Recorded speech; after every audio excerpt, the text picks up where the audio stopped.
Hi, I wanted to give you an explainer for essential question number 1 during the summer of 2011.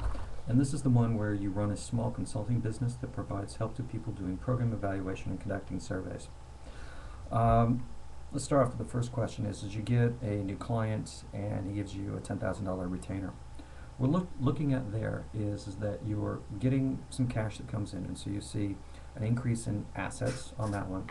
And you have to balance it off on the balance sheet, and what you see it as is that that retainer actually represents some prepaid things for your client. So there's also an increase in liabilities. So that balances out, but notice one side of it is cash.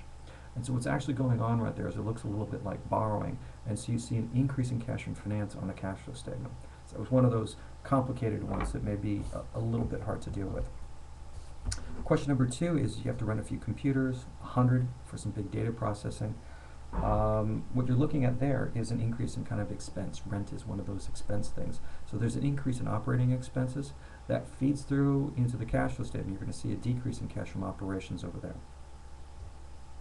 Alright, next one is that you decide to upgrade some computers and have to pay for it with cash on hand. Please note I keep coming back to cash. So what you're seeing there is you're taking one kind of asset, which is cash, and that's decreasing, and you're turning it into another kind of asset, which are the computers, and so that's increasing. So it balances itself out right in the assets. So there's no change in liabilities or owner equity or anything like that. But notice that one of the things was cash. And so you're increasing your assets, so you should think of that as that you're going to be decreasing the amount of cash from investments, and that's what you'd see on the cash flow statement. That's the follow through on it. Next one. Number 4, which is yay, the state of Oregon finally paid its invoice. So what you're looking at here is that you previously had an accounts receivable, which is an asset, and it's getting itself turned into cash. So what you're seeing is that there's going to be an increase in cash because the invoice is paying off. There's a decrease in accounts receivable, and that balances itself out right in the asset category. So no liability or owner equity thing is happening.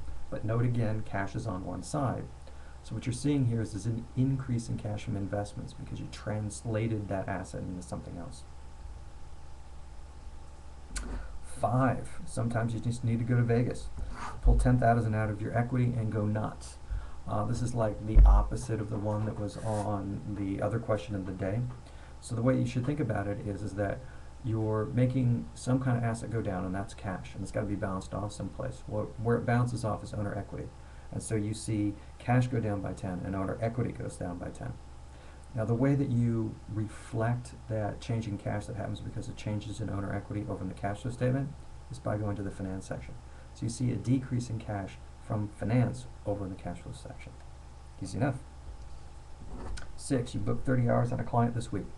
You recognize revenue, increase in operating revenue, which results in an increase in cash from operations eventually. 7, one of your subcontractors, a former student, you give them a small $5,000 loan to get through the next few months of cash flow. You do this interest-free. Kind of tricky, because what you're doing is you're taking cash and you're turning it into basically an asset, which is somebody else's loan. And so you can think of it as you're turning it into an account receivable again, and so you're flipping it around as cash.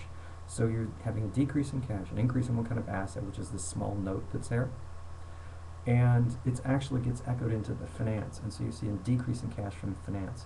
Finance is supposed to be borrowing and lending. So you've got it balanced in the asset section, one part going up, one part going down. In the cash flow statement, you see a decrease in finance. Now question number 8 is just the flip side of that again. And so essentially everything with the arrows reversed.